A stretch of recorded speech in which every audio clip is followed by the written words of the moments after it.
Yo, what's up trainers, welcome back to a new video, and in today's video we're going to be diving into the Ultra League, where I will be using Rayquaza, which of course is a off-meta pick, a really spicy one if I would say so myself, but honestly Rayquaza has the typing and also the moveset where it can really put in the work, and it can really showcase you how strong it actually can be. I dropped a lot of elo, not only by using this team, but also because I'm not playing too well recently, so yeah, it happens, but anyways, hope you enjoy, and if you're new to the channel, make sure to leave a like, subscribe if you haven't already, and without further ado, let's hop into these matches. And in the first match we got the Pidgeot on the lead, which is obviously a neutral matchup for us, so I'm just gonna overfarm slightly, and afterwards I'm gonna shoot up this move because I expect them to just go for the Brave Bird full send it, which they do, and now they actually decide to dip, which is fine. We have the answers for it in the back, and the composition of this team, the way it works is basically if you got a bad lead, you want to safe swap into the Cobalion, hoping to lure out that Swampert, which is going to be in the back, so that if not Rayquaza, Nidoqueen can put in the work.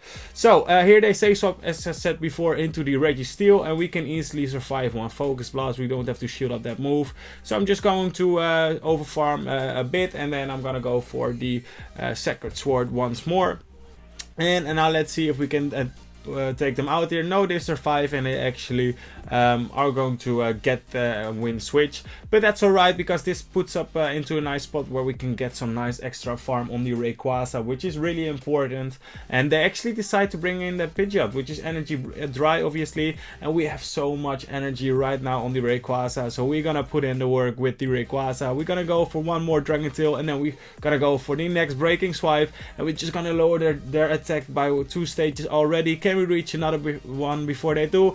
And we do on the CMP tie, and if there's one Pokemon that basically wins CMP against any of the meta, then that's going to be the Rayquaza. And what do they have in the back? It is actually going to be that Swampert, and Swampert has no way of running because we still have the Rayquaza alive. Even though it's a Shadow one, we can easily shoot up this move and then go for the Breaking Swipe, outputting a lot of damage and making sure that they get the debuff. But after we have landed this Breaking Swipe, they know it's going to be over, and they actually going to top left, which is insane because Rayquaza actually won us that game, and that was so cool to see. So in the next game we got a tricky lead, and it makes it even more tricky because they have the Dragon Breath outputting a lot of damage, but we win CMP once again against the Giratina, going for the Breaking Swipe, and my opponents decide to shield, and it is, as I said, a CMP, so we cannot swap out. As you see, I was trying to swap out there, trying to catch the move, but unfortunately we couldn't do so, and now we're gonna swap out after doing a bit more damage so that they are a bit more into the range of a Breaking Swipe, or a Stone Edge I should say, but they swap out anyways, and this is where the team composition really gets to show how it should be working, where the Swampert is baited out, and now my Nidoqueen hopefully has some play in whatever is going to be lurking in the back. And now let's see if they're gonna throw, and if they're gonna go for the Earthquake, which obviously would be enough to KO us, I think, just about, but they actually decide to go for double Hydro Cannons, which is fine for us because now actually they're almost energy dry, so maybe we can actually farm them down and leave with a move on Rayquaza, and we can, and that is huge because now if they come in with their with the Giratina, they are going to get KO'd or lose CMP. They're not even at a move, and they have a Obstagoon in the back, which is fine because now we will swap into the Nidoqueen, and I think because we are 2 turns behind, I didn't swap in that fast, but they get the attack boost, which is so unfortunate because now I go for the Poison Jab, but I actually, or Poison Fang, but I actually should have went for the Earth Power because I wasn't expecting them to shield here. They were probably going to shield afterwards, and if we went for the Poison Jab, or Fang I should say, we would have done more damage obviously. But now can we reach? We cannot, and they will throw, but we will still be able to, I think, go for an Earth Power because we will survive this one, which we do. And now is my opponent going to shoot up this move? I don't think they will, but let's see if they are going to shoot up the move. They are actually shooting up this move, and now we are gonna go for the Snipe, for the Breaking Swipe, allowing them not to get any extra farm, and we still might need that Nidoqueen in the end game, because now will we reach another move? They're gonna actually go for the farm down, but Rayquaza is actually going to survive and again win CMP. MP, which is insane. I actually got a really high attack or really high ranked Rayquaza, rank 135. As you can see, I got it from a trade with one of my friends, which is now 513. I don't know, the IVs are on screen obviously, but it's actually a really insane Rayquaza which we got there, which also is 2500 CP, which is always nice when you got something like that, right? So here we're gonna save swap into the Cobalion once again, and that game we won, the last game we won was actually kind of insane. So make sure to leave a like if you enjoyed that one as well. And here they make a nice catch on a Jellicent, which is not ideal obviously for us, but hopefully we can still output a lot of damage with some Stone Edges here. So this was a nice catch, but their Cobalion is quite low. They're actually gonna go for the farm down, I think, looking at it right now, because I don't think they are gonna throw, because they just know that they can take a couple of Stone Edges here. And here I think I'm gonna make a mistake. Yeah, I clicked on the Sacred Sword, which is a huge mistake obviously, but I thought I was not going to make the Stone Edge before I was going to die, and otherwise we would have done a bit more damage and maybe put them into a range where we would be able to farm them down. But now this is a bit awkward for us, as they go for the Shadow Ball, and now they will reach another move after they throw one more Hex. And I want to preserve my Rayquaza because it's in the video, right? And it's really fun to use. Honestly, I would highly recommend you using it. Not for climbing though, because it's not the best mon in the Ultra League obviously, but I really enjoyed using it anyways. So now let's see, what do they have in the back? And they have a Clefable in the back, and now we actually have a chance of Nidoqueen sweeping this end game. Otherwise this game would have been over, but now the fact that they have a Fairy in the back really sets us up of maybe winning this game actually. So now let's see if we can put in the work, if Nidoqueen can put in the work. I go for the Poison Fang here just to put them into a range where we can actually farm them down, and I think they won't get another move off. So now let's see if we can get the full farm down. Yes we can, so we leave with a nice amount of energy here. We go for the Poison Fang as soon as we get there, and now we're just gonna spam out these Poison Fangs, getting them as low as possible, and hopefully we can still actually win this game. We also have some energy stored on our Rayquaza, and we also have still a decent amount of HP left on the Rayquaza. So I would say this game is not over until it's over. We go for another Poison Fang here, and now let's see if we can actually win this game with Rayquaza, or if we can win this game with Nidoqueen. Can we reach? No, we cannot. They outpace us, but they are energy dry after this, and we are not on the Rayquaza. I think we need 1 or 2 more Dragon Tails to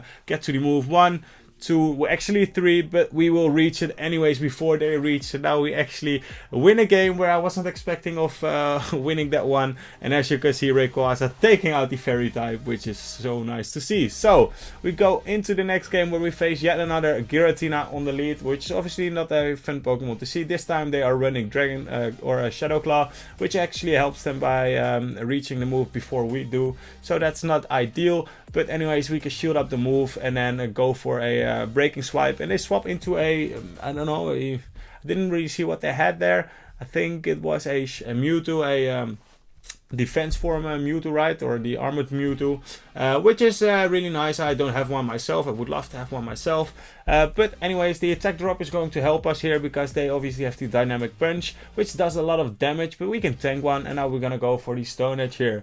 They're probably not going to shield because the armored Mewtwo is really tanky. It can take a lot of moves, and now let's see if they're gonna go for yet another dynamic punch. I don't think they're at the move yet, so this is going to be the side strike. Yeah, and now let's see if we can reach the Stone Edge. No, and now I'm not going to make the mistake which I did before by tapping on the wrong move. Now we have to go for the Sacred Sword to get the KO, which we actually do, and now they come back in with the Giratina. So we overfarmed a bit, and now we are still at another move, and we gotta go for it straight away. And they actually decide to shoot up, which is fine. And I want to preserve my Rayquaza because I know, because we just had the Dragon Tail go through, I will outpace them to the next move. But they actually decide to shoot up, or to switch into their final Pokemon, which is going to be the Poliwhirl Red, which obviously had the community day, so they're running counter, which is fine, and that actually helps us out in the Nidoqueen matchup. If they would run Mudshot, I think that would have been a bit more detrimental for us, but they have Scald anyway, so they can output a lot of damage. And here I actually decided to go for the Poison Fang. I was thinking of going for the Earth Power, but in the end I decided to go for the Poison Fang, hoping to get them as low where we will reach one more Breaking Swipe on the Rayquaza in the back, where we will farm them down afterwards. Hopefully by not reaching, they won't reach another Ice Punch, as you can see. And now will we outpace them to the move? We will, and that is going to seal the deal once again. Rayquaza putting in the work, and yeah, that actually I wasn't expecting of winning that game, but we won it once again. So honestly, Rayquaza putting in the work, and as you can see, I had so much fun with Rayquaza in the Ultra League. So yeah, it's also maybe for you if you don't have a Rayquaza, if you want to try it out in a Master League. Obviously that's going to cost way more Stardust, way more XL candies. It's not going to cost any XL candies obviously in the Ultra League. So if you want to play with the Rayquaza, well, this is obviously a really easy way of doing so. And here they actually say swap into a Core Breaker as well for the team. But I decided to go for the Nidoqueen in the back, because obviously we are double weak against Ice. Just to make sure that we have something against Fairy. And here I decided to double shield, which is maybe a mistake by us. But I was thinking that I was going to get shields back anyways. But maybe it wasn't the biggest mistake of shielding there, but maybe I should have baited here. Also, I think I'm going to overfarm over max energy, which is not ideal as well. As you can see, I should have just went for the move straight away. And I should have also probably baited, but I didn't want them to catch any bait, or call the bait, I should say.